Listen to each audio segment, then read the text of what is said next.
flames nor the depths could claim me. How's it going, everyone? I'm Solarbacca, guys. Today, another video. Today we are playing Gangplank, but we're not actually playing him anywhere. All we're doing is doing runes and the barrel guide. This is the barrel guide that people have waited for a very, very long time. So as always, if you guys do enjoy the video, be sure to leave a like, comment down below what you want to see next, subscribe. And I'm streaming this live at twitch.tv/Solarbacca, so if you don't already follow me there, make sure you guys check it out over there, because that is where I do everything in real time. Barrel guides, runes, everything is pretty much done here at the stream. So make sure you guys check me out, and let's get started. So for runes on Gangplank, I'm not going to be going over the troll runes. I'm just going to be going over the runes, assuming that you want to win your games. Ah, well, my good sir, do you have any spare change? Sorry for bumping. I got no change, but I'm giving away a PC if you want it. I would love one. Is it free? Yeah, I'm giving away 5 of them. There must be a catch. I promise you there's not. Let me tell you all about it. Start off by clicking the Twitter link in the top of the description, which will take you to the giveaway tweet. Then click on the give.gg link in the tweet, which will take you to the official giveaway page. Now that you are here, all you gotta do is complete the entries, and the more you fill out, the better chances you have at winning. However, in order for the entries to count, you must go through the presentation and fill out the survey at the end of the mental health awareness presentation. If you win and you did not complete the survey, it will not be counted and another winner will be chosen. It is worldwide, anyone can enter. Good luck. So because of that, you might see some stuff left out. For example, Fleet Footwork is a rune that some people go, but I'm going to be going the ones that I think are the best for you to win your ranked games. So we're going to keep this nice and simple. There's pretty much three runes that you can go over. We're going to start off with Grasp first. So Grasp, we're only going into hard matchups. As of the current moment, the only time I'm ever running Grasp is into the most difficult matchups. So we go Grasp, and we always go Demolish no matter what, and we go Bone Plating or Second Wind. Now what determines whether you go Bone Plating or Second Wind is what you're playing versus. If you're ever playing versus a ranged character, you never ever go Bone Plating. You always go Second Wind. Because with Bone Plating, if they use one auto attack on you, you don't have a rune for the next 45 seconds. Whereas Second Wind does not have a cooldown. It's always working. It's always going on, giving you health. So Second Wind into those poke matchups, ranged top laners, Bone Plating into everything else. Bone Plating versus Second Wind. The matchups that Bone Plating is good into is Kled, Shen, Aurelia I would take it into, and I'm trying to think of another matchup right off the bat. Pretty much anything that just all-ins you. Anything that's not ranged, you probably just take Bone Plating versus. And then finally, we come down here. Revitalize and Overgrowth. Overgrowth, you always go into tanks, so if you're against that Ornn, if you're against that Shen, if you're against that Poppy, you always go Overgrowth. Reason for that is because you're going to be getting a lot of Grasp stacks off of them, so you're getting a free Ruby Crystal worth of health, and you don't really need Revitalize in those lanes, because you're not going to kill them, and they're also not going to kill you. Revitalize you take into those rain matchups. Whenever you're taking Second Wind, you pretty much always take Revitalize, because again, it's a pair to help you survive the lane, or even win lane. So versus that Jace, versus that Lucian, versus that if you're playing against like a Kalista or something of that nature, playing against that Rumble top lane, playing against anything that you wouldn't go Bone Plating for, you probably always go Second Wind and Revitalize. Secondary, these are the best runes without a doubt. Going Futures Market for an early Sheen, early power spikes on Essence Reaver and Trinity Force. Just always the best rune to have no matter what. Do not go Biscuits. Biscuits is a big scam. 99.99% of the time, they're not actually helping you in your lane. If they are helping you in your lane, it's because you're playing very, very, very, very bad. I'm talking like really bad. Like you haven't recalled and we're at minute 12 in the game, which is obviously not what you're supposed to be doing ever as Gangplank. So Futures Market is the best rune on GP, which is why you take Inspiration. And Time Warp Tonic is the best because if you're going Grasp, it means you're into a more difficult matchup, and you need to have some sort of lane presence. Time Warp Tonic is the most aggressive rune in the Inspiration tree. And then always adaptive and Armor or MR. There are some people who take attack speed. I think Tobias takes attack speed. Personally, I don't see the need to have attack speed early on. I'd rather just have more damage. But it's really up to you. If you struggle with your barrel timings, probably take that attack speed. Otherwise, just go adaptive. Next, we have First Strike. So I'm only running these two pages at the moment, but I'll probably go over Unsealed Spellbook as well. So with First Strike, you go First Strike, Magical Footwear, or Perfect Timing based off your matchup. So if you're against an Aurelia, you'll go perfect timing, because you need to be able to have some outplay potential. And also, you want to have boots early when you're playing versus Aurelia. You don't want to just be 345 movement speed running into death. So another matchup that you could run perfect timing into is Camille. Camille, you definitely need boots early or you're going to get demolished. You can stopwatch her ulti. You can stopwatch her second Q. It really does make the difference in a lot of fights. If you're playing against the Zed and you're playing mid lane GP for some reason, then you could also go stopwatch. If you're against a Zed jungle, stopwatch is also really key in surviving those dives. If you're against maybe a Tryndamere for some godforsaken reason that you didn't ban that Hell on Earth champion, then you could also have stopwatch as well. Magical footwear, you're taking into those farm lanes, you're taking into tanks. So you could take it into like Shen, Ornn, Poppy, those matchups as well, because they're not going to kill you, you're not going to kill them. It's going to be more of a farm fest. And magical footwear does shine only when you don't need that movement speed, when you don't have that super oppressive laning phase. So assuming we're playing against a more difficult champion, like I keep going back to Aurelia, because Aurelia is one of those high pick rate champions that's also a soft counter to GP. I wouldn't say it's too much of a hard counter, I would say it's a soft counter to GP. But yeah, so assuming we're playing against that Aurelia, we're going perfect timing. And then we're going Futures Market because it's the best rune, and Time Warp Tonic. So the reason why we go Futures Market and Time Warp Tonic, even though we have First Strike, which is considered a farm rune, is because you need some sort of backup for your laning phase. You can't just all commit to Farm Fest against something like the Lucian or something like that Aurelia, or you're just going to die over and over, you're going to get farmed, and you're like, yeah, I got 2 items. Well, now the enemy top laner has 4 items, and you're useless, and your team wants to FF, you get reported, and you get 2-week banned. Unlucky. So to prevent that, we always take Futures Market and Time Warp Tonic if you want to take First Strike into those not 50-50 matchups. 3 months in a row. Thank you that Prime. Nice. DVT dude. Thank you that Prime. In fact, let me turn off alerts for right now. But I do appreciate that, Sever brother. So taking that perfect timing, taking that Futures Market and Time Warp Tonic, this is all to ensure that even though you're not going Grasp, you'll still have some sort of lane dominance. And you're not just getting beat on in lane. Now, if you're into a farm matchup, if you're into one of those easy farm matchups, or even like you could build this into Cho'Gath. Into Cho'Gath, you could take both setups. You can run perfect timing, Futures Market, Time Warp Tonic, if you're a more aggressive GP player, or you can take Magical Footwear, Minion Dematerializer, and either Approach Velocity or Cosmic Insight. Personally, I always choose Approach Velocity because I feel that Approach Velocity does have a good spike mid-game, honestly, with hitting those barrels, especially if you're not completing your boots early. That extra movement speed will allow you to land some barrels that you couldn't if you didn't have this rune. So I do think Approach Velocity does have a lot of strength. It's just a scaling rune to have. Pretty nice, honestly. Cosmic Insight doesn't give you too much besides having your TP and your flash. It does work on tier of the goddess though, so that is something to note if you want to stack that tier faster. But if you're not going tier, or if you're just going the normal Prowler setup, then you just go Approach Velocity every time. This setup is good into specific matchups, like if you're mid lane, you're against a Malzahar, you're against maybe a Syndra, you're against the Victor. If you're top lane, you're against a Sion. Yeah, you're against the Sion.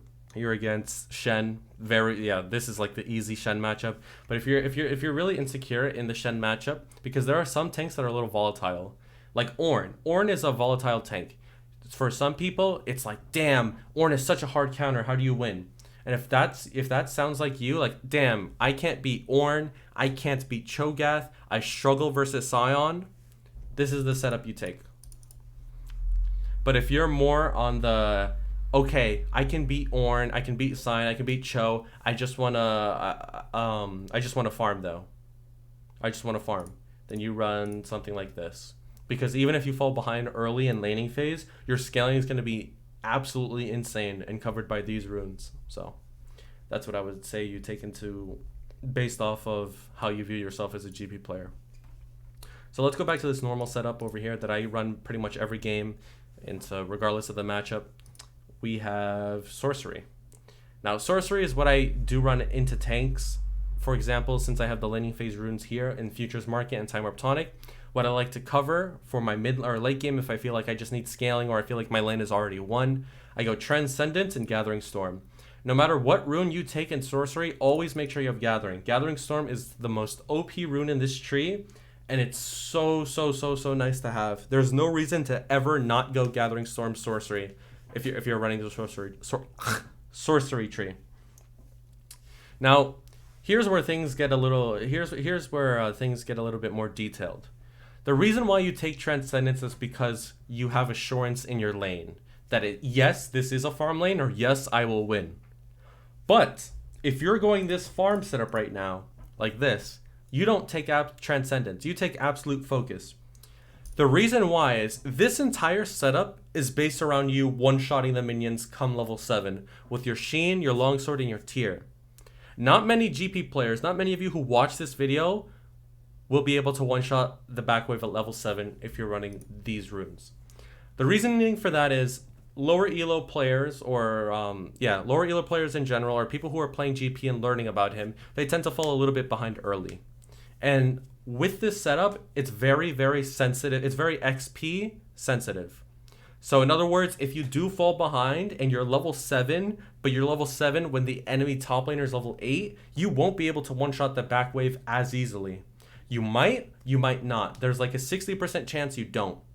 So it's very important you don't fall behind an XP.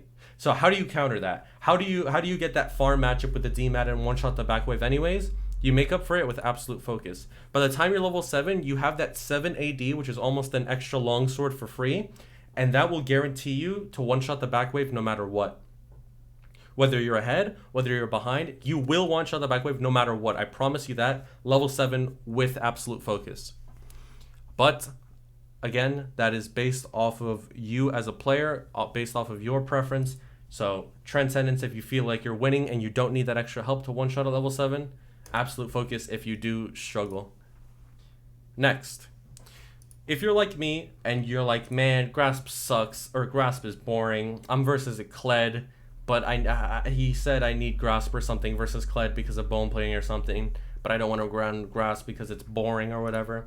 This is what I do. First strike, stopwatch, you get those laning phase runes, and then secondary you can go bone plating and like Overgrowth. I don't really recommend Revitalize as much. I do recommend Overgrowth though, getting that extra Ruby Crystal HP does help in the long run.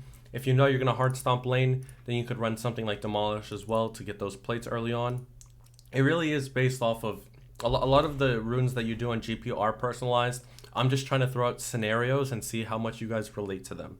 Against the Shen, against the Kled, if you're like, Shen pokes me a lot, Shen jumps on me and I take so much damage, go first strike, bone plating, and either Demolish or Overgrowth, depending on if you struggle. So if you're struggling, you're probably going Overgrowth. But if you don't struggle, but you want to trade with Shen a lot too, then you probably do this. If you're very confident, very confident in your play, then into those matchups, you could also run Sorcery. I would not recommend it into Kled, but into Shen, that can go 3 different ways. There are GP players who can struggle, and there are GP players who can thrive in that. So that's one setup for each of you, whatever describes you best. Ornn, it goes pretty much the same way. You can either take Resolve with like Second Wind and Revitalize if you feel like you're struggling versus him, getting poked out early, whatever it is. But if you're confident that you can just win the matchup no matter what, we go Gathering Storm and Transcendence.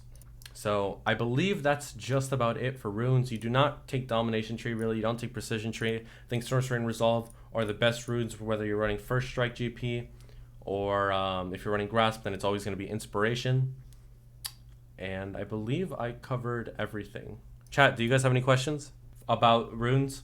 AP GP runes? Okay. So if you're running AP Gangplank, the setup that I would recommend the most is going to be Dark Harvest with Inspiration secondary. So if I'm doing Dark Harvest runes, if you're in a matchup where you're poking a lot and you're not trying to farm as much, then you can go Taste of Blood. Otherwise, you probably just go Cheap Shot, honestly, since it does apply on your ulti.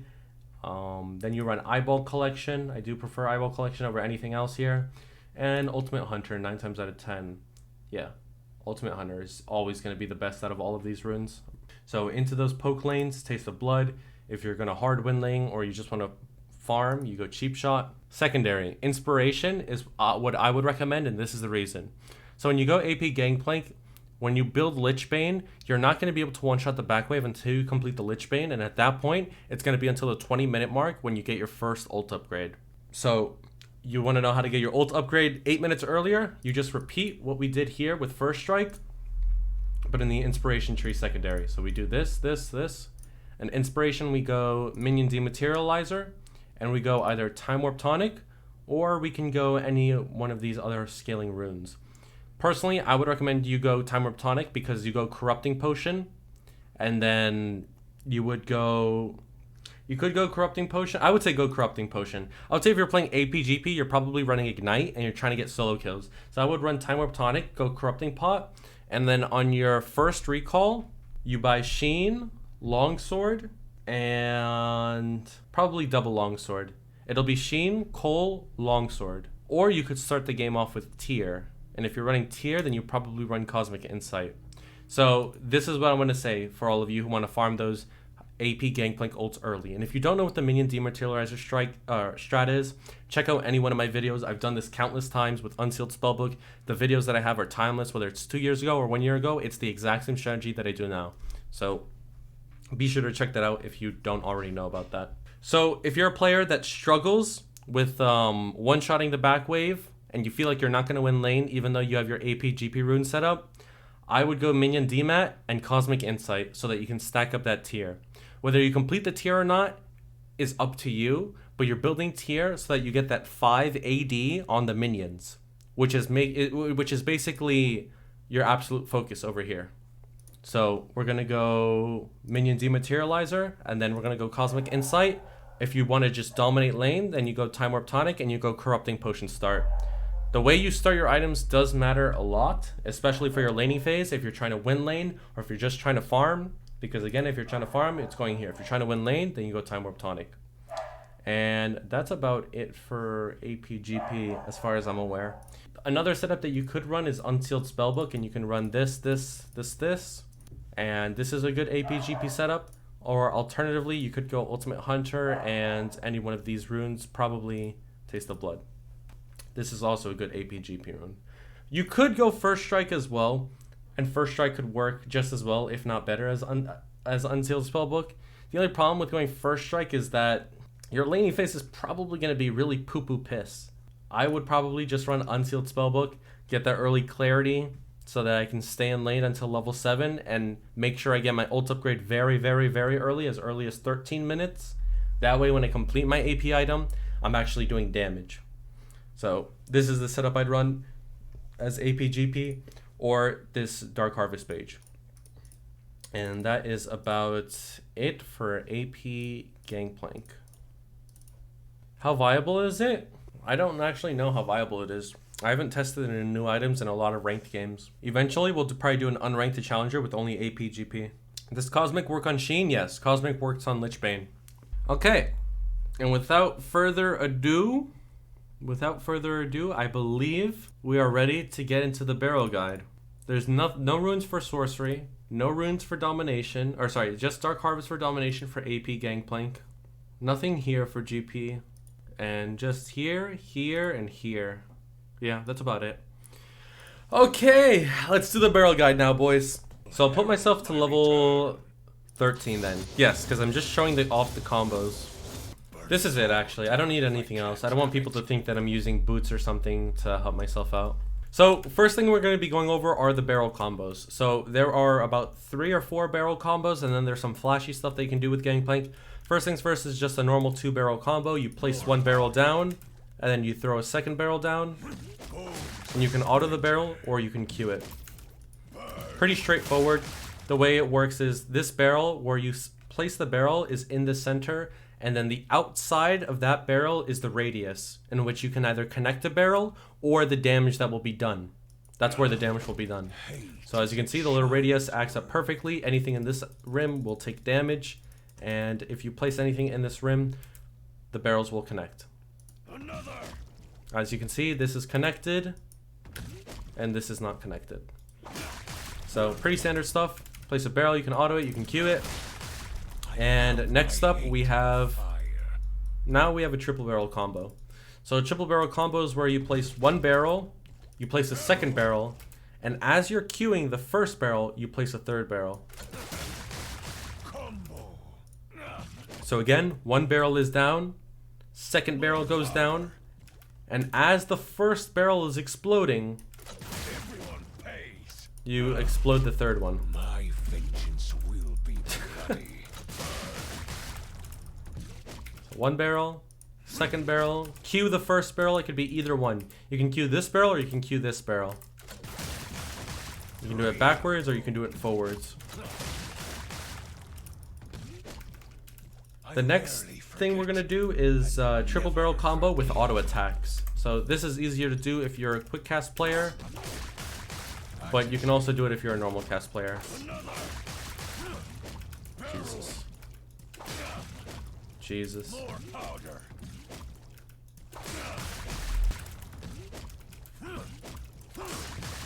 There we go. Beautiful. Okay. Now, something that you can do with a triple barrel combo is combine it with a flash. So, if I were to triple barrel combo right here, my max range where I could place the third barrel is right here. So, let's see it. And the barrel range is only there.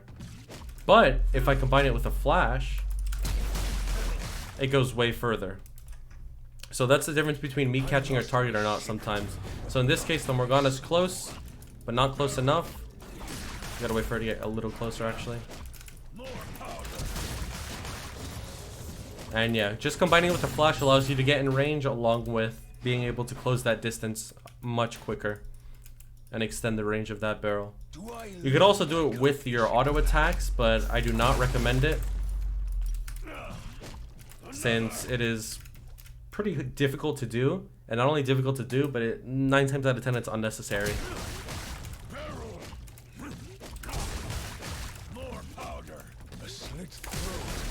So yeah, pretty unnecessary combo, but in some cases it can be useful.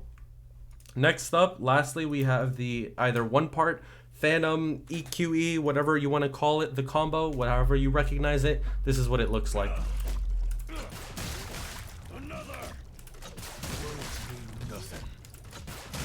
The way you execute this combo is completely based around your Q range. So as you can see, when I place a barrel down, if the barrel's inside of my Q range and I try to do it, it fails every time. The reasoning for that is because the way this combo works is based off of your Q travel time. So the longer your Q travels, the more time you have to place that second barrel. But the shorter your Q travels, the less time that you have, more so zero chance you have of placing that second barrel down. So here we're at max range of our Q, and the combo's able to be executed. But again, if we do it inside of that Q range, it's much more difficult. So the trick to this, I would say, mostly is not only just your Q range, but also walking up to it. It's important that if you're trying to do this combo consistently, that you recognize what exactly your Q range is. So you can play with normal cast, you can play with smart cast, you can play even with quick cast and do it. You could even do this with quick cast, but you need to know what your Q range is in the first place. So I would place a barrel down and Q it. Okay, so when I'm about this distance away, I'm at max Q range. You kind of have to get a feel for it and play around with it for a little bit. Sometimes you'll fail, sometimes you won't. But the entire combo is based around your max Q range. So you can do it forwards, you can do it to the side, you can do it backwards. The combo is insanely useful. You just need to figure out, above all, your Q range, because without this, you will never complete the combo. How much ping do you need? So this is actually not too ping reliant. I was able to consistently do this on 120 ping when I did play in EU West. I don't think this combo is, like, obviously the less ping that you have, the easier it is to accomplish. Right now I'm playing on 28 ping. In fact, I can test this for you guys right now. I got you. Yeah, as long as your ping is stable, you should be able to accomplish the combo much more easier. So right now, I'll actually boot my ping up to like 120. Okay, here we are. We're playing at 179 ping, 181 ping. I actually didn't even think it would be this high, but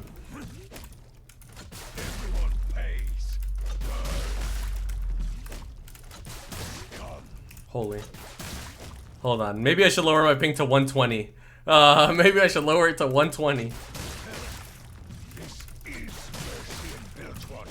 Or do I just need to get a feel for it?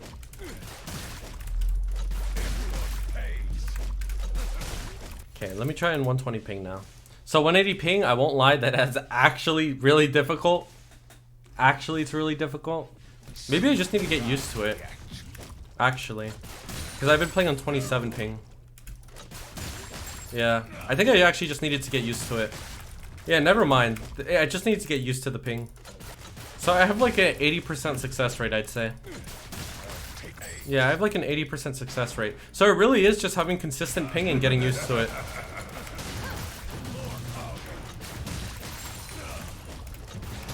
Yeah, okay, it's not actually that difficult. You really just need to get used to it. As long as you have consistent ping, I don't think it's difficult to get used to it at all. Obviously, the lower ping you have, probably easier for you, but doing it at 180 ping was just a matter of getting used to it, so. If you have constant ping and you're under 140, yeah, it's always possible, yeah. 100%. 100%. 120 ping, I could do it consistently 99.99% of the time. And on 27, the only time I'm missing is if I'm griefing. So that's about it for the barrel combos, at least. So when you're playing laning phase as Gangplank, one of the things that you want to look out for is how the enemy top laner is. A lot of landing barrels, and when you guys see me land barrels and montages or whatever it may be on my stream, I always try to read the enemy laner. There will be some people who try to outtime your barrels and some who don't. It's important to know barrel spots against both types of people. So early on in laning phase, the second you hit level 2, you instantly want to place a barrel and always auto it. What I try to teach everyone is just to auto the barrel all the time immediately. And the reasoning for this is because when you're playing against someone, right? Let's just go to the river really quickly. When you're playing against someone in laning phase, if you place a barrel down, they already know that it has 3 HP bars and that they're just going to wait for it to tick down to 1 and auto it, right? So they could be right here and they have time to until your barrel ticks down to 1 to come up and auto it, right? Whether it be a ranged or a melee character. However, if you auto the barrel right away and they're, say, right here or even where this target dummy is, they are not going to be able to walk to this barrel in time by the time it decays to 1. So what that enables you to do is you can actually place the second barrel and get damage off on them before they can even walk up to the barrel. So as a general tip, always I would say auto the barrel right after placing it, to stop them from being able to get to the barrel to explode it in time so that you can just protect it like this or even get damage off on them and get a good trade in lane. It's really, really important that you study how the enemy laner plays. Now, there will be more passive laners. The laners who are like, I just want a last hit because you're pushing into me. And this is what you do against those laners. So let's go bot lane where we see the Morgana. We place a barrel in the bush. Now, when you place barrels in bushes, never leave it too close to the right side. You see this right side over here? Because if you do and you try to barrel, you're only going to reach about halfway to the lane. And if you're playing in top lane, halfway to the lane is not actually beneficial, because if you place a barrel right here and they're farming from about this spot, you're never going to reach them, no matter what combo you do. Even if you do a triple barrel, they have enough time to react to get out of there, because they see the second barrel. So the way you avoid this is placing the barrel as far left into the middle of the bush as possible. So right about here. The whole point of doing this in general is to make sure that if they're in the middle of lane or if they're playing backwards, you're actually able to still get return damage off on them without them knowing or having very little time to react to you. So if a person's playing passively in lane around here, it's going to be hard to barrel them, because the second you place this second barrel or the second they see this first barrel, they're just going to walk back because they can see the barrel. And what they don't see is what they don't know. So if you place the barrel in the bush, it'll allow you to set up combos much easier and get damage off in lane, allowing you to get kills. Because a lot of the time, especially when I'm playing in lower elo, let's say gold, there will be some players who try to outtime you on those barrels, and you can try and outtime them by being super close to your barrel. Like this. So if someone's trying to outtime you, the best way you can ensure that you outtime them on that barrel is being as close to the barrel as possible.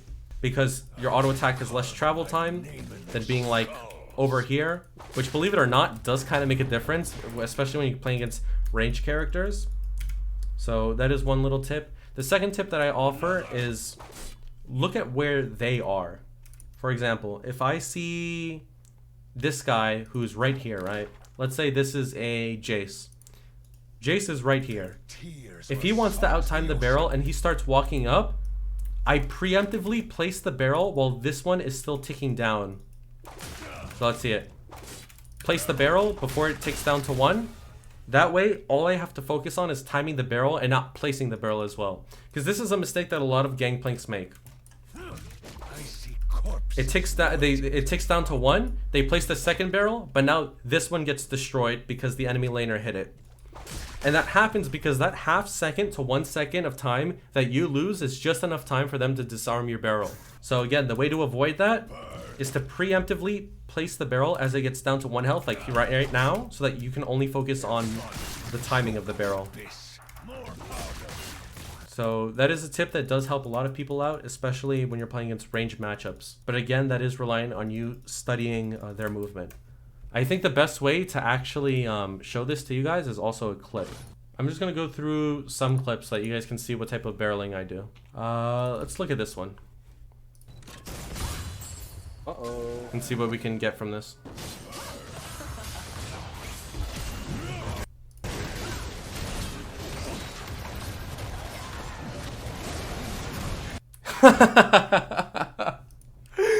Oh, Jesus, dude.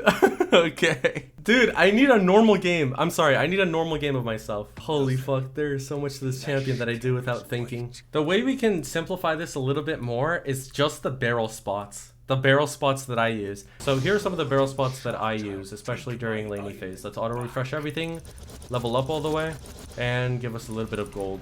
So let's go boots, essence, and that's all we need for now. So barrel spots that I use in this bush is what I use, especially if you're playing in the middle of lane, like around here, if there was a target on me. I usually go for 1 parts all the time whenever I place barrels in bushes. I think if you're ever placing a barrel in a bush, that's the first combo that you should learn, is doing a 1 part, because if you're doing this, by the time they see you walk up, they already know there's a barrel in the bush. What are they doing? They're running back like right here. If they're really dumb, they'll walk up to you. But you always want to have the element of surprise no matter what. So when you're placing barrels in bushes, always plan for it to be a 1 part. You can 1 part from inside the middle of lane, or you can do it from inside the other bush. Doing it from inside the bush is personally one of my favorites, because when you do it from inside a bush, they can't see you. They don't see the barrel. They're walking up to CS the wave. Boom, just like that. And then you walk at them and auto them. At that point, you have a big chunk to the point where if you push this wave, you'll be able to dive them under their turret. Because now they're really chunked from your barrel, your auto, and they have to burn either flash, recall and lose the minions, or die and then lose the minions and you get a plate. So it's a win-win-win. Those little micro edges are the key to winning matchups that people are usually playing safe in, like Cho'Gath. When I play versus Cho, a lot of time they'll just sit back right here and just CS, right? So the way to avoid that, 1 part from a bush, about here is where they are, about right here is where the minions are. They're guaranteed to get hit. You walk up, auto, congrats, you won the trade. So that's 1 barrel spot. The second barrel spot that I try to do in lane is if I'm against like melee matchups or something of that nature. Let's say it's an Aurelia. Let's say Aurelia's right here and I have an ally dummy right here. Let's say this is me. I place barrels right on top of me and right on top of the minions, and all I do is analyze their movement. Let's say she's walking forward like this. What does that mean? She wants to Q or trade on me. She wants to Q or trade on me. You don't ever panic. You always just prioritize your barrel. No matter what combo you do, anything that you're doing, it's irrelevant. Your barrel is always the most important thing no matter what. It doesn't matter what moment of the game it is. Level 1 to level 18, what you should always prioritize no matter what is your barrel. So many GPs, they'll see, okay, Aurelia's running at me right now, and I have a barrel on me. I'll Q her. But now that you Q'd her, she hit your barrel, and then she all-ins you and you die. And you lose by like 200 or 300 health. Because you, instead of going for the risk, which is you losing the barrel, that's the risk. You queuing Aurelia is a guarantee. You can queue Aurelia no matter what. Because if she's going to run in at you, you queuing her, it's a guarantee. You can queue her now, or you can queue her later. But your barrel is not a guarantee, because it takes time to decay to 1 health. Especially early on at like level 5, it takes time for it to decay. You can't just put another barrel and have it at 1 health. But your Q is always a guarantee, so you should always prioritize your barrel no matter what, especially since it gives you a passive reset. And speaking of passive resets, So the thing with your passive, Gangplank's passive, is that it doesn't refresh, it actually stacks. Meaning, if I were to do this and this, I have 2 passives going on at the same time. That damage does stack up. So why is that helpful? If you're playing against a tank. Let's say I'm against Scion. Scion's right here, and this is the minions. All of these are my minions. What he's trying to do is queue these minions like every inting Scion does, right? He's trying to queue the minions. So what am I doing? I walk up, I place a barrel, and I'm autoing him as he's charging up his Q. He's probably just gonna ignore you. And then I auto him, blow up the barrel, and auto him again. By this point, he's chunked out, and he's at least, or sorry, he's at most, he's at half health. At least, he's at like 20% health. And what's the difference here is that instead of just walking up and hitting the barrel and then autoing him, I get my passive off first, then I Q the barrel and auto him, stacking up that true damage. Which again, there's no reason you should never ignore that. That true damage that you do is absolutely insane. Here's another variation of doing that double passive reset. So keep an eye on my passive here. Ready? The sea has no memory. So we go 1 auto, and then we did a double passive backwards, and we got 3 passives actually, all in that one instance. Now, realistically, getting 3 passives off is not realistic, but getting 2 is. A lot of the time, you'll already use your passive on a minion for pressure, but let's say we're into that Aurelia again, and she sees you walking up because you're right here, your minions are right here, and she's like, oh, I'm getting pissed off at this GP fighting me, right? He's like, she's really annoyed with you, so she's like, screw it, I'm just gonna all in him. So what do? 1 part, double passive, and she should die. She should die. That's 2 passive procs, not just 1, it's 2. And you gotta know what the difference is, right? If you're walking up and you don't have your passive up already, most GP players will just Q and auto without a passive up. And because they don't have that passive up, they're not doing much damage to a champion like Aurelia. But the difference between that combo, between the Q and the auto versus 2 passives and also a barrel, is absolutely insane. It's the difference between you winning a difficult matchup and you just inting versus that difficult matchup. So double passive resetting is very, very good for the lane. It's also good versus... Here, let's do this. It's also very good versus turrets. So when you're against the turret, your Sheen applies whenever you just put a barrel down. I place a barrel, my next auto attack is empowered right now. So I can auto this turret. There's no minions up, so it's harder to see it right now. But the same concept that applies into the dummy does apply into the turret, where I blow up this barrel, I auto the turret with another Sheen proc, and watch this. Q auto, and now I have a second passive proc up. I use it on the tower, and it melts it. Now, passive proc does not work when no minions are near, for whatever reason. Right now, it's not working. But it does work on everything else. Double passive proc works on literally everything since it's an auto attack, and it melts so much, so there's no excuse to ever not use it. As you can see there, it just kills it. So that's another tip with using the barrels to get yourself double passive resets. In the laning phase, if you're against a ranged matchup, you never place the barrel in front of you like this. Sometimes GP players will place a barrel right in front of them, and the problem with that is that, let's say this is Caitlyn, right? Let's say this is Caitlyn, and I'm playing against Caitlyn like bot lane because we rotated her. I'm playing against her top lane because my bot lane went 0 and 5, and now their bot lane's top. If I place the barrel right here, like, who do you think is going to get the barrel, me or the Caitlyn? Like, it's going to be the Caitlyn every time, because of her auto attack range. She can just auto this, and she gets it easy peasy, right? But you know how you make it difficult for Caitlyn to get that auto attack off? You place a barrel right next to you. Because in the time that that barrel is decaying, she has to walk all this range, right? Or let's say this is her auto range. You see this out rim of the barrel? Let's say this is her auto range. If I place a barrel in her auto range, that barrel is dead. But if I place a barrel outside of her auto range, she has to clear this distance right here. She has to clear this distance to be able to auto attack the barrel. But here's the thing, if she has to walk up to clear this distance, I already have priority on the barrel since I'm right next to it. So in the time she's walking up, in the time she's walking up, I can land the barrel on her. So in the laning phase, that is pretty much all the stuff that I do for GP in terms of barrel combos. Sitting on a barrel and standing your ground is a concept that I like to say a lot. Whenever I coach friends or whenever I coach anybody, that's a term that I use a lot.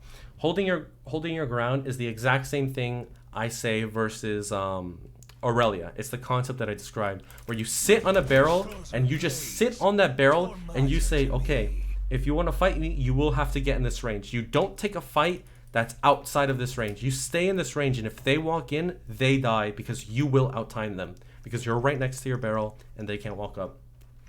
Here's another concept that I'll here's another not concept, here's another mechanic that I'll show because I feel like that concept is pretty straightforward. Here, let's have two barrels or two people. Or actually, we can do it on the same person. So this is something that I see even professional Gangplank players not do. When you have Sheen on Gangplank, remember how we said that Sheen is empowered on your next auto attack? That damage is an extra 132. Here's what professional players do not do. They're in lane right, they're fighting this guy, they're fighting this target dummy, they're fighting this character, they place the barrel down, and they let it tick down to 1. And then they Q, and then they throw this barrel. Now, look at the total DPS. The total DPS was 895. But here's what they did wrong. They didn't auto-attack this barrel. So because they didn't auto-attack this barrel, they only got 1 Sheen proc. But here's a mechanic with GP. You can auto-attack your own barrel to store the Sheen proc. So watch this. Boom, I stored the Sheen proc. Now my Sheen is back up. I'm going to Q him. Remember this number, 895. And now I did 1040. So what was different here? In one instance, I stacked my Sheen on the barrel.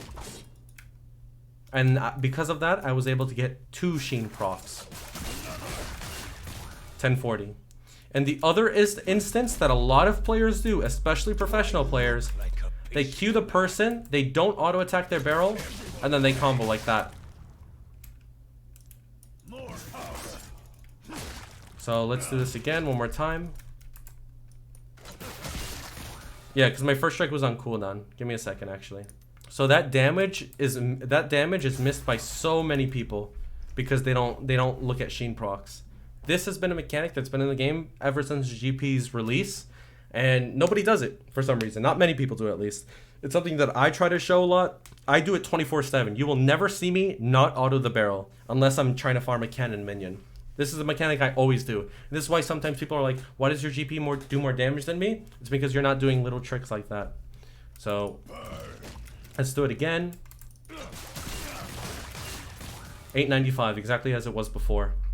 And then we're going to wait for first strike just to show it off one more time so that you guys recognize how big this damage is. Auto the barrel, wait for first strike. 1040. About 145 damage more because of that one trick. So that is something that people are not doing. Your passive does not proc on barrels again, right? No. So again, your Sheen can be put on a barrel. It can be stored on a barrel.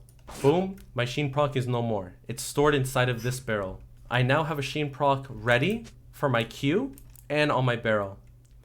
Here's another mistake that people make. Okay, they auto attack the barrel. Now my barrel has a Sheen proc. Here's what they do. Barrel, instantly Q. They instantly Q. So what was the damage there? It was again 895. So what did they do wrong there? I'll do it again. It's 814, but that's because I didn't have first strike. This is the number with first strike. So the reason why the damage is as low as it is because, again, they didn't wait for their Sheen proc on their Q that time. So they got the Sheen proc in the barrel, but they didn't get the Sheen proc in the Q.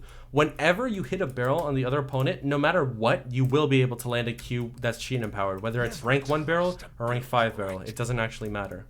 So here, walk up, walk to the side, Q, 1040. The exact damage that we had before. So whenever you're barreling anyone, anything, you always want to make sure that when you get that Q off, that it's Sheen empowered. So again, boom, walk up to the side, Q. Do not Q too early. If you Q too early, you will miss out on 150 damage. The amount of times that you can do that trade in lane, it adds up. If you mess up that combo 2 times, you're missing out on 300 damage.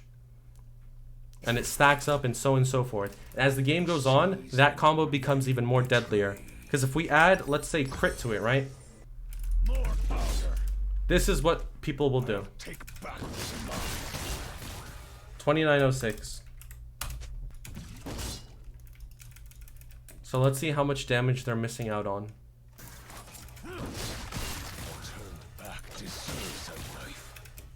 3176. So they're missing out on about 276 damage. If you're building an item like Collector, that's the difference between getting to the 5% threshold or not. If you're ulting someone right after that, that's the difference between you killing them in one combo or not. And that is also the difference between you getting more gold from first strike or less gold from first strike. So it's very important that you practice that in your lane. So how do you practice this in lane? You place a barrel down, auto it, congrats, you did it. You did it. You land that barrel on someone, walk up to the side, walk up to the side, Q. The reason why I say you don't walk forward is because they'll throw a skill shot back at you and you'll take damage. Let's say you're against Darius. This is very common when you play against Darius. Darius is here, he's walking back and forth like this, You walk up this, you walk at him, yeah, I landed the barrel, boom, you get hooked, 6 stacks, dead. Or 5 stacks, you're dead.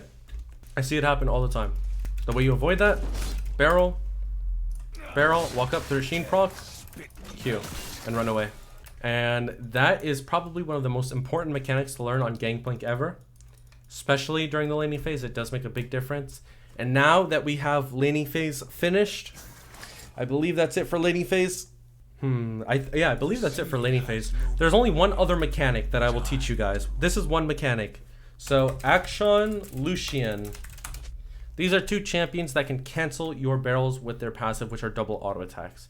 So something that people don't know is, well, if I had a friend doing this actually with me, it would be easier. But when you place a barrel down, the way their passive works, it's one auto after the other, right? So you can actually predict when they go for those auto cancels. It's harder versus champs like Lucian or Action, but an easier example of this is Nasus and Darius. Any champion with an auto reset. You place a barrel down, and what do? If it's Darius, he auto W's it. The only reason they will ever walk up to a 3 health barrel is because they want to reset their their auto attack and kill your barrel. They will never walk up to a 3 or 2 health barrel for any other reason. They're not doing it just to auto it for fun. They want to disarm it. Knowing that in your head, you should think, does any time they enter this zone right here, they want to disarm the barrel. Knowing that, Darius walks up, auto W, you stop him before he gets his W off. You auto the barrel before he gets his W off.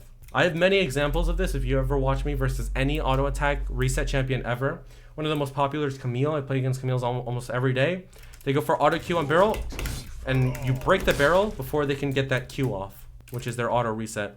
For damage, for the max damage, it's like I said with that Sheen proc, you always wait out for your Q. You never lead with Q. You almost never lead with Q in lane. Why? Q takes longer. Q takes longer for you to get the damage off than it does for an auto. An auto is much quicker than it is a Q.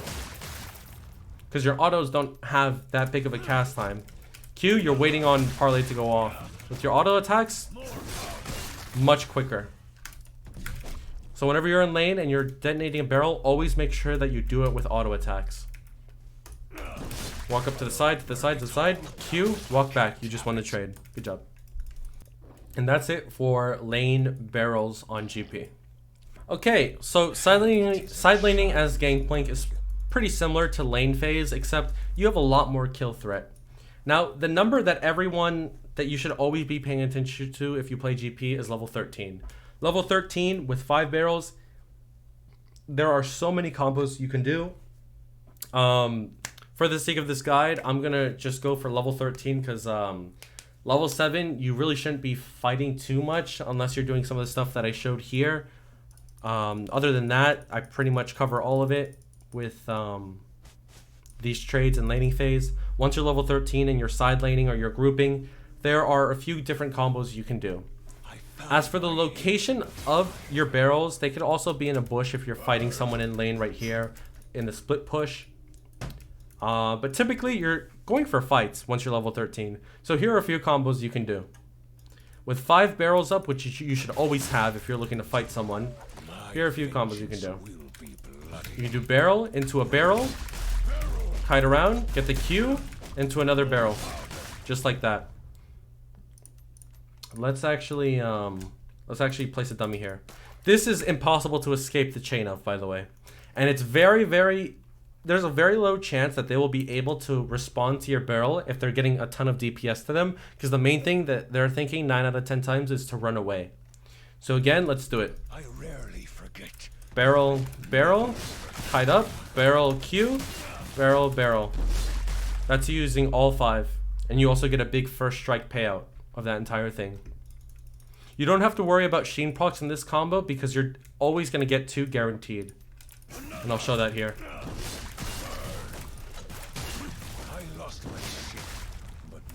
The most you'll ever get is 2 Sheen procs in this, so you don't have to worry about that. But that's pretty much the combo that I go for most of the time. It could also be done with the one part. So if I'm walking up to this person, barrel, barrel, Q's up, just like that. That's with me having 30 haste. If I had a little bit more haste, like Lucidity Boots, then there's not that awkward pause at the end. So let's do it one more time. Barrel, barrel, barrel, Q. Just like that.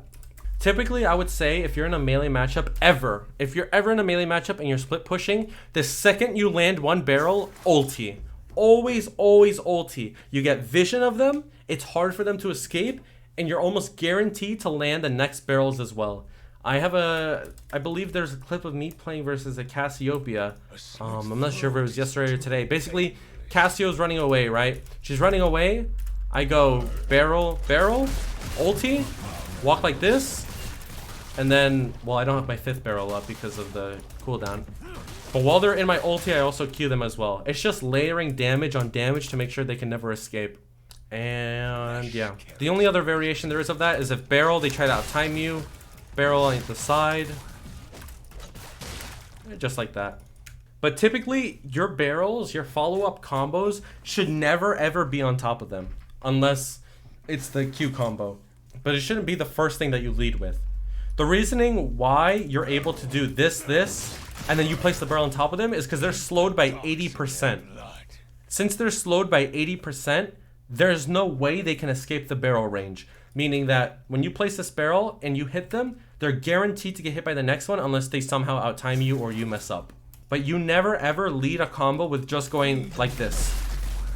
Because you can get caught out and you're at their mercy, right? If you do this and you walk like this versus Cassio, she ults you.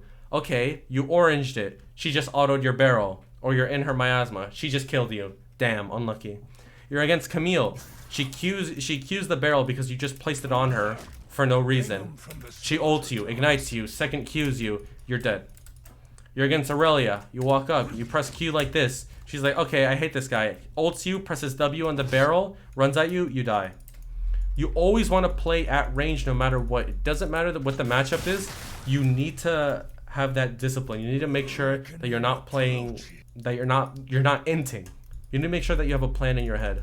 So I see this guy in range. I'm walking in a bush. Place my barrel to the side. Barrel. Q. Just like that.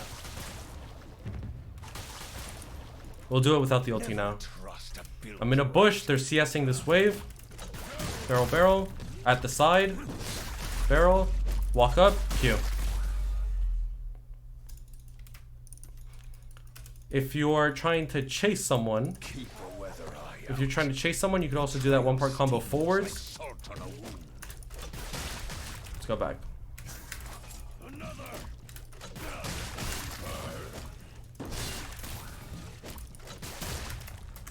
Your fresh cooldowns. If you're trying to chase someone up a lane, I would say your best bet's always going to be the one part combo if you don't have flash. If you do have flash though, you could always do into like an ult, into a barrel. There's a lot of combos you can do. So get creative. But my favorite combo, and I think the combo that most people should learn, is probably gonna be barrel, barrel, barrel into Q, barrel, barrel. They will never be able to auto attack your barrels, by the way. It doesn't matter what character it is. If you place the barrel at your side, they will not outtime you, and they will not be able to get in range either if you landed the previous barrel. The hardest part of playing Gangplank after the laning phase is landing the first barrel. If you land the first barrel, everything else falls into place.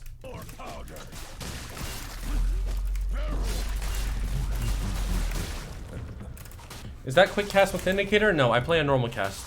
Now these settings do not actually matter, but if you want to learn how to play with how to one part, which is based off your max Q range, I probably suggest you play a few games with indicator. That way you can know your Q range. This is clunky. But yeah. Beautiful. Barrel timings at each rank. Okay. So typically once you're level 5, level 6, once you're level 5 or level 6, your barrel timings are pretty slow. So here's what you do. We're gonna practice everything I said. Every single detail that I said. So we have a target dummy here. This could be someone else. You place a barrel down, auto it. We put the Sheen proc on it, and it takes down to 1. It's pretty straightforward pre-level 7 because their barrels take down at level 7 and 13 to get quicker. Yeah, pretty straightforward stuff. Nothing really too special about it. Place your barrel down, just like that. The timing is more something that you learn. It's not something you can really teach that much. But level 7 is where things change. Level 7, I'll often find lethal in lane versus pretty much any character. And the reasoning for that is actually a big part of this combo. So this is one of the combos that I do. Let's say I'm against any champion really. And let's say I land a barrel. I have 3 barrels up, right? I have 3 barrels up. Barrel, barrel. I walk at them, and instead of autoing them with my passive, I auto Q this barrel so that they can't run away, and then auto attack. And what that basically ensures is that they just die. That literally ensures that they die. That combo pretty much has 100% death rate versus any single matchup that you're against, even the range tops. That's what I do a lot against Lucian. If I somehow if he dashes in on me, I'll ulti, auto attack him like this, walk forward with him, auto Q. No one can react to that. This auto Q combination is really broken because it's super hard to outtime GP when he's doing this. Here, I'll show it again. So I'm not even waiting a portion, by the way. I'm just placing the barrel and auto queuing. Auto Q. Auto Q. Auto Q. Walking up. Barrel. Auto Q. Lead into passive. If he dashes into you, you're just a bad player? Well, not really, Beto, because there's people who do it too. So if you're clicking away like this, chances are a ranged top laner is going to run in on you. Like if you're running like this, Lucian jumps in on you, he dashes in because he sees you running away, ulti it, just like that. But yeah. Level 7 timings are also nothing too crazy, but you can often find lethal if they ever do get in melee range. Auto Q, just like that. Level 13. I'm trying to think of the best way to describe level 13. Level 13 timing is really just learning as well. It's not something you can really teach. You kind of just get a feel for it. It's something that you have to learn. It's like if you play an instrument or something, like when you're learning a song or memorizing a song, like your hand placements and all that, it's pretty much the same thing as that. It's not something you can really teach, unfortunately. It's muscle memory. That's the word, muscle memory. But yeah, let me reiterate that last combo one more time. So we're chasing this guy. Barrel, barrel, barrel, into a 5th barrel. Level 15 is really OP GP for that reason, because you could do that into a crowd of people as well if you're playing from Fog of War. Okay, and that's about it for pretty much side laning and split pushing. Next, we'll talk about grouping. And then we'll talk about objectives after that, because those are two separate things. Grouping versus objectives are very, very different things. So once you're grouping, you should probably only group once you're level 13. If you group anytime before level 13, you're taking the risk of basically putting your fate in your team's hands, because chances are your team doesn't know what they're doing. Straight up, they probably don't know what they're doing. So putting your fate into your team's hands is very, very, very risky before level 13. After you're level 13, it's your job though to be the person who sets up plays. Because if you didn't win lane or you went even in lane, that's not good enough if you want to climb. You have to have an impact on the game. So I'm grouping up with my teammates. And it's important to read your teammates' movement as well. So if my allies are like right here, right here, right here, I can walk up to this line. I can walk up to this line right here, maybe a little bit more if I wanted to go for like a one part or something. But it's just very risky. It's very risky to walk past the line where your teammates are. Typically what you want to be doing if you're grouping with your team is being aligned with them. So like, let's say someone's right here and someone's right here. What you can do is you can walk up here and you could one part over the wall, or you can look to engage on someone who's mid lane from like here. But you always want to make sure that you have someone who can follow up with you if it's ever possible. But otherwise, if you're level 13 and you really want to make stuff happen for yourself, there's some risks that you can take by walking up, but you need to land the barrel, because if you don't land the barrel and you get caught out, you're going to lose whatever objective is spawning. Here, let's put all of my teammates in a corner, and then let's put some people. There's usually going to be like one person here, and then there's usually going to be like here and here, like an AD carry and a support. Then a jungler is usually like right here if you're behind, and then right here is like someone. It's usually only 3 people whenever they group up. It's usually 3 people spread out somewhere. So as long as you have a minion wave, you can usually walk up, because their CC is reliant on something or someone. And your barrels are always going to outrange pretty much every ability in the game, except for maybe like a Nautilus hook, Blitz hook, and that's about it. Those are pretty much one of the only 2 things that can really engage on you. Malphite can also engage on you. But other than that, as long as you're cautious, you can actually go for barrels at any single moment. Here's the combo that I recommend the most when you're grouping. Triple barrel combo.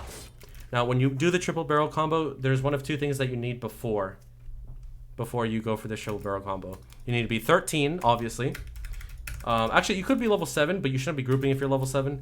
You need to be level 13, and you also need to have control wards. Now, what I recommend is wherever you're setting up your triple barrel combo, you control ward the area right here. Because the thing is, if they see you setting up the triple barrel, they're either not going to get hit, or you might get caught out and die. Or they're just going to outtime your barrel. So it's very hard to react to if you're somebody. And right here is where usually most people are mid lane. So you could do this, and you land it on like the AD carry or the support, whoever that is, into an ultimate. And your teammates are like right here, or maybe one's right here trying to farm, and you can catch someone out. This is Fog of War, by the way. As you can see, like this is Fog of War. Minions are going to be in the middle of the lane, so there's no reason they have vision of you. And triple barreling is probably the most reliable technique whenever you're grouping. And yeah, it's usually just the most reliable, because if you go for one part, they can auto attack this barrel, or they know you're here. But if you put your barrel like right here, they don't know that you're there, and they don't know that your barrel's there, so it's easier to catch them out. So unless you're very confident, which not many people really can be confident in their GP, if at all, right?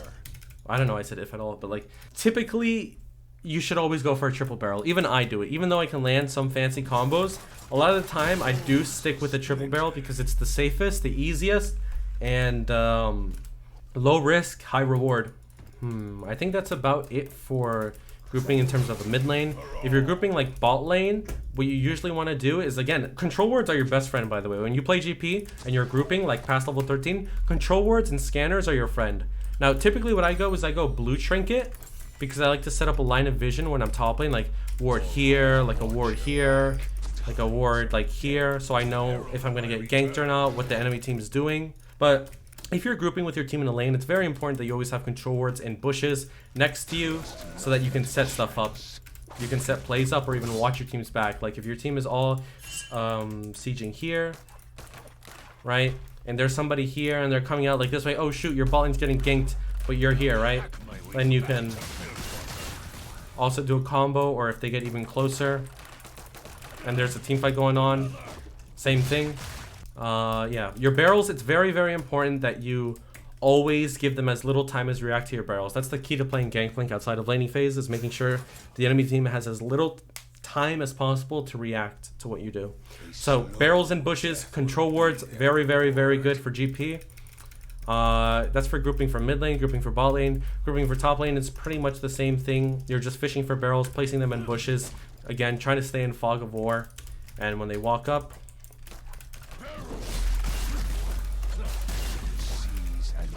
you can punish. So let's go over two things: objective burning and barrels with objectives, right? So if your entire team is alive, and you guys are going to do a Baron because you got one pick, maybe even two picks, but their Fed members are alive, or somebody who is a threat could contest the Baron, this is what you do. First things first, you never ever DPS the objective if you have 5 people alive and you just got a pick or two. Because the reasoning for that is, although your DPS is high as Gangplank, your job is always to be zoning no matter what. So again, you're supposed to have that control ward, you're supposed to have that Oracle Lens whenever an objective spawns. Whenever an objective spawns, I suggest you always swap to Oracle Lens, because hidden barrels are just always going to be super, super, super rewarding for you. And let's say I'm right here, right? And let's say I have some teammates right here doing objective. They can do it themselves, they're fine. And they have one person coming from here and like one person coming from here, right? But all my teammates are alive. Okay, I'm gonna let my team deal with these people right here as they're doing dragon. And then when these people walk up, that's when I can have damage on them. So they're gonna walk in closer, right? Because they're gonna walk in closer because they want to get to this dragon, which is their main goal. That's when you could go for barrels and ulti. So you can barrel, ulti, auto. And because you're going the Prowler's build, typically 9 times out of 10 or 7 times out of 10, you're probably going the Prowler's build, you'll be able to one-shot them or do a lot of damage and get a kill, burn subs, or turn that dragon into a Baron. Same thing with Baron. Same scenario. You have 5 people alive, 4 people alive, and you just got 1 or 2 picks as well. You're sitting in here and you're looking to get a pick over the wall, or sorry, you're looking to get a pick for whoever comes in. Or what you could also do is barrel over this wall. Typically people will stand here to try and steal the Baron over the wall. So if you're the team doing Baron, you can barrel over this wall, or even ulti just for your team to have vision so you know where their jungler is. Because if you know where their jungler is, they have a very low chance of stealing the Baron. Now, I have a clip. I think it happened on when I was versus a No Way. Let me see. Oh, here it is. This is an exact example of me doing what I say. So first, if you're over this wall and you're on red side and you're the team that's losing the Baron, right? You can barrel over the wall, barrel, boom, just like that. And that is guaranteed to hit everyone in the pit. Like, you could hit anyone like this, and if they're on this side for whatever reason, you could also reach that side. You can hit anyone and anything. You can even hit them so far as over here in the center where their threats are doing Baron. Just like that. So here I'll show you guys a clip of that in action. I actually get 500 extra gold from Baron, so it's like 2,000 total gold. Exact same thing that I just said. I end up killing the Vi. Oh my god! What the fuck? Solarbacca! Take the fucking gate, bros. Take the gate. Take the gate. I walk over to the other side because I'm getting chased, and then I one part into the pit and end up getting another kill. I stop their Baron, and because of that, we turned a throw into a victory because we're able to secure Baron right after that. That is one example of playing around Baron. This is another one. Oh wait, no, never mind. This is something else. I'm trying to see if I can find... Oh, here's a scenario for the dragon, which we will go over in a second. So, just like with Baron, how... I'm pretty sure you guys saw it, right? Just like how with Baron, you can walk over this wall if you're the team that's losing it. And if you're the team that wants it, you can barrel over this wall, triple barrel. In Dragon, you could also do something very similar. So we went over this side over here, where if you're in the bush, you're not DPSing, you're just looking to catch someone on the side here. If you are the team that's doing Baron, however, and there's like all 5 people alive, what's really important is vision. Let's say you have this bush warded, right? You have this bush warded, and you have like this bush warded. Oh shoot, their team is coming from this side. There's 3 people coming from this side. what you could do is triple barrel downwards like this. You'll hit whoever they're tanking, because a lot of the time their tank is going to walk in the front and the supports or the carries are going to be in the back right here. So you could triple barrel from inside of the pit like this. Or what you could also do is barrel over this wall. Again, the triple barrel combo is probably the best combo you can learn and master if you're a GP player. And if you don't have vision of this wall, but you have vision right here, you could also barrel over this wall.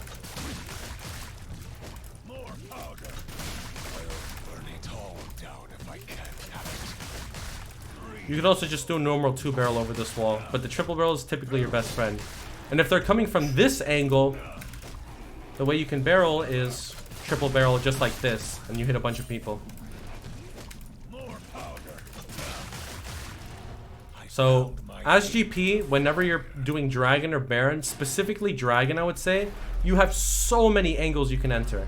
And let's say that you guys don't have first move on the Dragon, right? Let's say that you guys are not in the pit. You guys are more so like let's say right here, right here, right here, right here. Like you're trying to get the Dragon, right?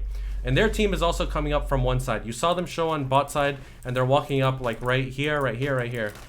What you can also do, always use your scanner, by the way. Always use your scanner no matter what when there's an objective up. You can also barrel over this wall. You can do a 2-barrel. But typically, I would do the triple barrel because you cover all ends. I'm going to see if I can have, yeah, okay, I have a clip of that, of me doing that exact thing as well. So again, we don't really have first move. The exact scenario that I described.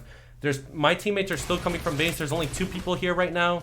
I see them entering from one side because of the wards.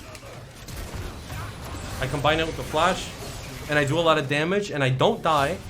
And now they're forced to run, and we end up cleaning up their team. And from there, we're able to get, I think, mid inhib or end the game.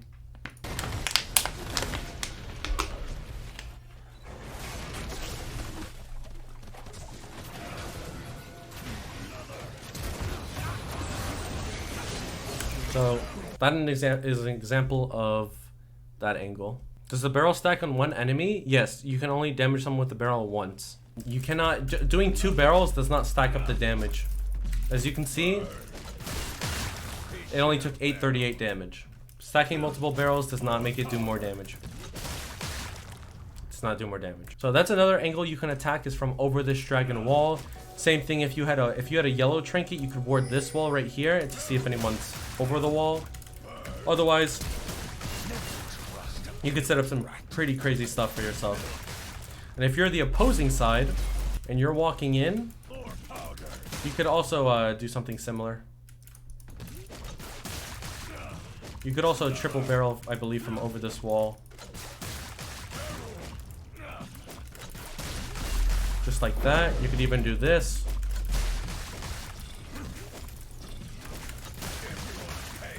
There's a lot of angles that you can do with Dragon, more so than Baron. So Dragon is really, really, really, really OP for Gangplank. You have so many ways that you can set up. You can also go like this. If you're trying to face check, you can do this. This. If you don't want them to know that you're in this bush.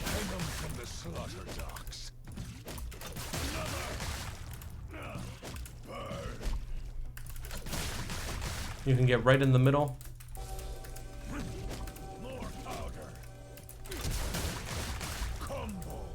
So those are the primary ones that I use.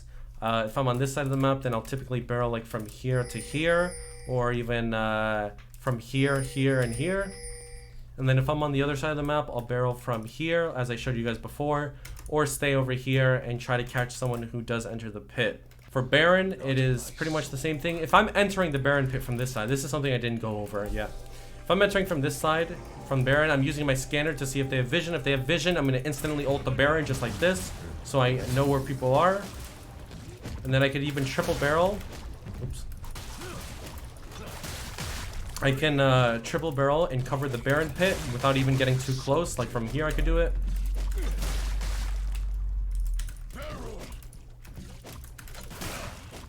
Oh, I'm getting height gapped.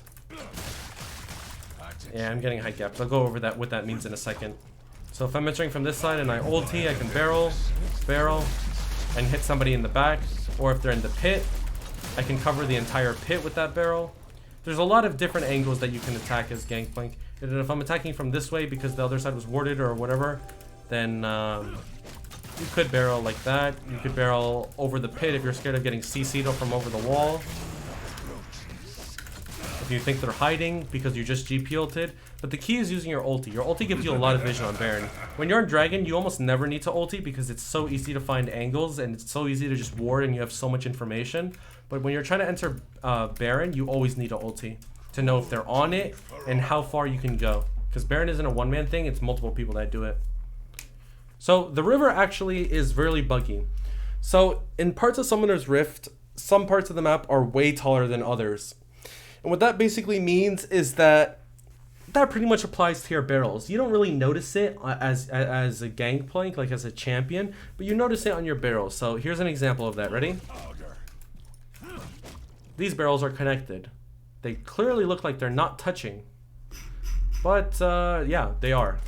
And that's because one layer is actually on top of the other layer. So this is a more BS barrel.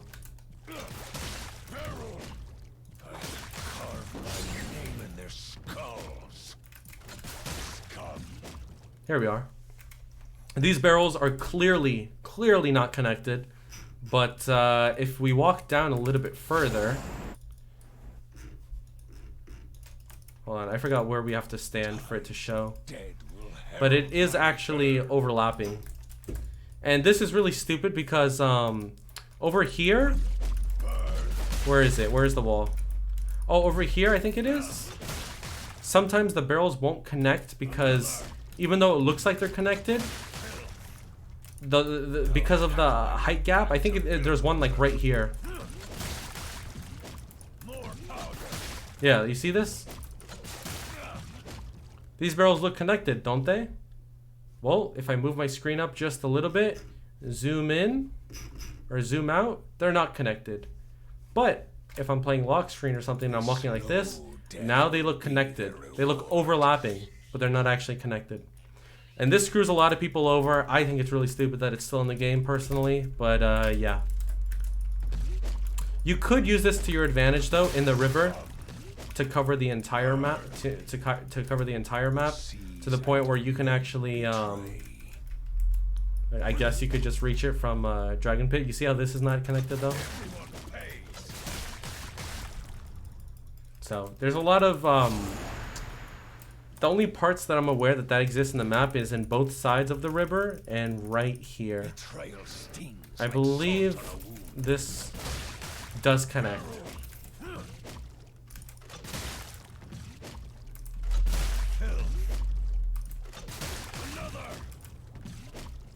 Yeah, this does connect. So there's a lot of weird stuff about GP in terms of that, but for the barrel guide, I did go over the laning phase. I went over the side laning, the grouping, the team fighting, the objectives. I'm trying to think if there is anything else I can add. Oh, here's a neat little trick with your one part. So you can actually extend. You can actually extend the range of your one part, or not even extend the range. You can actually, yeah. You can force a one part. That's the word. You can actually force a one part combo. So as you can see, since your Q is since your one part is based off of your max Q range being at your max Q distance, which is this. You can't do one part like this. You can actually do that by extending the range of your Q with your flash. So as you can see, my Q starts from here, right? But if I flash, my Q starts from here. So what does this mean? You could actually Q, flash, and force a one part. Hold on. Holy. I'm an old man. What? There we go.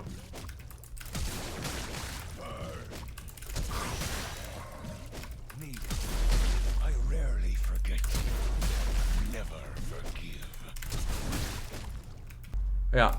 So the only time this trick could ever be good is if you're getting chased.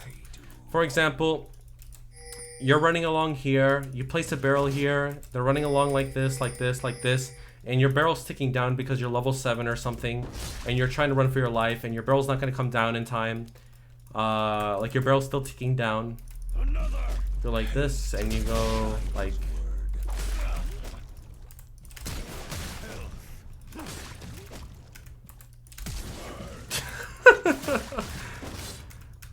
The only time it could be useful is like in that type of scenario. But not even I can do it consistently. But yeah, that's about it. I'll do it one more time. I think that's about it that I can think of right away. But I think I covered everything. Ask your questions in the chat relating to only barrels, and we'll see what else we can cover. Oh, I can actually cover playing versus like Caitlyn at mid. Hold on. I got it. 1 second. Okay, I'm back. So one of the things I want to cover as well that is very, very important. Let's say you're playing versus a Caitlyn at mid lane. This is what GP players will do. Place a barrel in front of the Caitlyn. Oh, okay, they'll go like this. And then the barrel will die. And then they'll be like, no, my barrel got destroyed. They're like, how did my barrel get destroyed? Yeah. So they'll place a barrel in front of the Caitlyn. Caitlyn auto attacks it. It dies. They're like, no, how did my barrel die? It's because of the range. So when you place a barrel like this, it's easier for her to auto the barrel than it is for you. So your Q will often just not go anywhere. So how do you avoid that? 2 things you can do.